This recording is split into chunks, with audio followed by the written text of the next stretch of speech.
Hello friends, the Vande Mataram academy Gwalior में आपका बहुत बहुत स्वागत है। तो आज हम स्टार्ट करते हैं 1 अप्रैल 2021 की करंट अफेयर, जिसमें हम स्टैटिक जीके भी कवर करेंगे।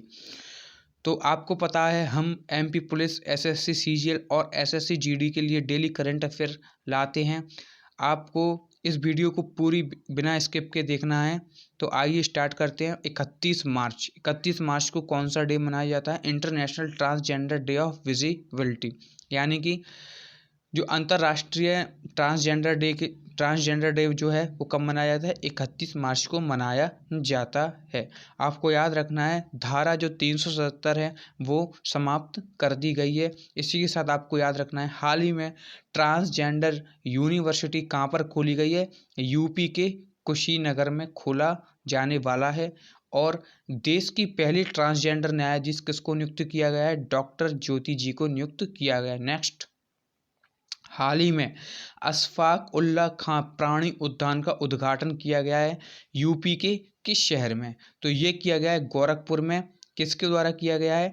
योगी आदित्यनाथ के द्वारा किया गया है। ठीक, अब जो अशफाक उल्ला खां हैं ये किससे संबंधित हैं? ये हैं काकोरी कांड से संबंधित हैं।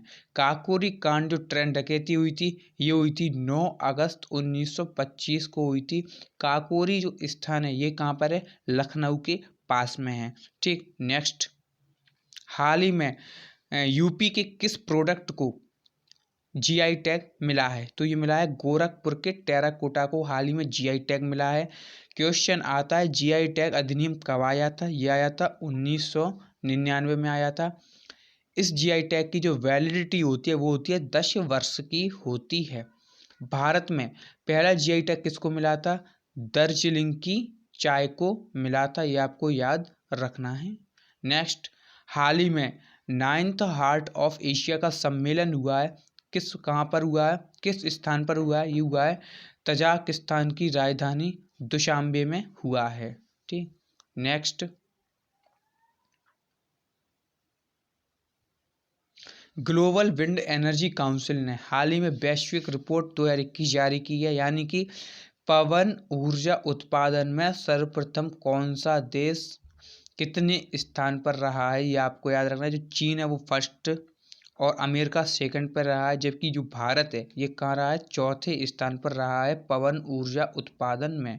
ठीक, नेक्स्ट है स्टैटिक जी के है 2022 तक नवीकरणीय ऊर्जा उत्पादन का लक्ष्य रखा गया है। कितनी ऊर्जा? 175 गीगावाट। यदि आप मेरी फिजिक्स की डेली की क्लास देखते हो तो आपको पता होना चाहिए कि 1 गीगावाट कितने वाट के बराबर होता है? ये होता है 10 की पावर 9 वाट। यदि नहीं देखी आपने फिजिक्स की क्लास तो आपको डिस्क्रिप्शन में लिंक मिल जाएगी फिजिक्स की, तो आप देख लीजिएगा। नेक्स्ट है सौर ऊर्जा उत्पादन का जो लक्ष्य रखा गया है वो रखा गया है 100 गीगावाट का, जबकि पवन ऊर्जा उत्पादन का लक्ष्य रखा गया है 60 गीगावाट का। ठीक, नेक्स्ट है हाल ही में एयर क्वालिटी रिपोर्ट इंडेक्स जारी किया गया, जिसमें विश्व का सबसे गंदा शहर बताया गया है चीन का एक शहर है सिंजियांग। कौन सा? सिंजियांग। और भारत का सबसे गंदा शहर बताया गया है गाजियाबाद को बताया गया है, जबकि भारत की सबसे प्रदूषित राजधानी विश्व की सबसे प्रदूषित राजधानी बताई गई है दिल्ली को। नेक्स्ट, दिल्ली क्या है? भारत की राजधानी। आईयूसीएन के अंतर्राष्ट्रीय रेंजर अवार्ड, आईयूसीएन क्या है? International union for conservation nature, यानी कि प्रकृति के संरक्षण के लिए एक संगठन है। इसने एक अवार्ड दिया है अंतर्राष्ट्रीय रेंजर अवार्ड। तो एक राजाजी नेशनल पार्क है। राजाजी जो नेशनल पार्क है ये कहाँ पर है?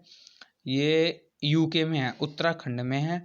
इसका वहाँ के जो रेंजर है महेंद्र गिरी, उनको मिला है अंतर्राष्ट्रीय रेंजर अवार्ड मिला है। आपको याद रखना है टाइगर मैन किसे कहा जाता है? टाइगर मैन कहा जाता है कैलाश सांकला को, जबकि मेट्रो मैन किसे कहा जाता है? श्रीधरन को, जबकि बर्ड मैन किसको कहा जाता है? सलीम अली को बर्ड मैन कहा जाता है। नेक्स्ट, आपको बुक याद रखना है, बुक हर परीक्षा में पूछे जाने लगे था।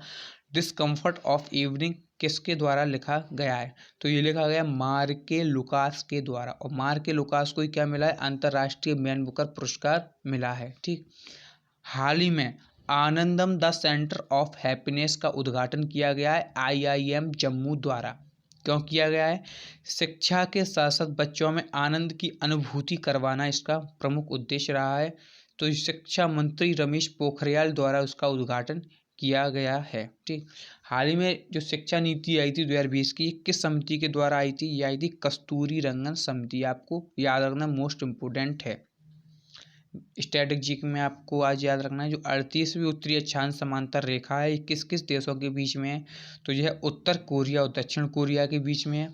जबकि 49वीं उत्तरी अक्षांश समांतर रेखा है, ये यूएसए एवं कनाडा के बीच की समांतर रेखा है। नेक्स्ट, हाल ही में बंगाल की खाड़ी में ला पेरोस अभ्यास हुआ है। जो कौन सा अभ्यास है? यह नेवी का अभ्यास है, फ्रेंच का नेवी अभ्यास है, उसका नाम है ला पेरोस अभ्यास, जो हाल ही में कहाँ पर हुआ है? बंगाल की खाड़ी में हुआ है। इसमें किसने पार्टिसिपेट किया है? तो ये किया क्वाड समूह ने किया। इसमें कितने देश शामिल है? क्वाड में 4 देश शामिल है। कौन कौन से? अमेरिका, इंडिया, जापान और ऑस्ट्रेलिया इसमें नया देश शामिल हुआ है। ये चारों देश क्वाड समूह में आते हैं और ये मलाबार अभ्यास भी करते हैं। नेक्स्ट है, लास्ट है, एनडीबी और एडीबी के बारे में। देखिए, एनडीबी का अर्थ होता है नेशनल डेवलपमेंट बैंक। एनडीबी की जो स्थापना ये ब्रिक्स समूह के देशों ने की थी। कब की थी? 2014 में की थी। एनडीबी के जो उपाध्यक्ष हैं वो कौन है? भारत के अनिल किशोरा जी हैं। ठीक, और एडीबी ये है एशियन डेवलपमेंट बैंक, इसकी स्थापना 1966 में हुई थी। इसके जो उपाध्यक्ष है वो कौन है? अशोक लवासा जी हैं। एनडीबी का जो हेडक्वार्टर वो चीन के कहाँ पर है? संघाई में है। जबकि एडीबी का जो हेडक्वार्टर वो कहाँ पर है? फिलीपींस की राजधानी मनीला में। तो आज आपको ये वीडियो कैसी लगी? करंट अफेयर किस तरीके की लगी, मतलब आपको कमेंट करके बताना है। यदि आपको करंट अफेयर अच्छी लगती है तो मैं आपके लिए डेली करंट अफेयर इसी प्रकार लाता रहूँगा, और स्टैटिक जीके भी हम धीरे धीरे कवर कर लेंगे। तो आपको बिना स्किप किए इस वीडियो को देखना है और द वंदे मातरम अकेडमी ग्वालियर को सब्सक्राइब करना है, लाइक करना है और शेयर भी करना है। और आज शाम को 7 बजे लाइव फिजिक्स की क्लास होगी, तो आप सभी आना ना भूलें। धन्यवाद।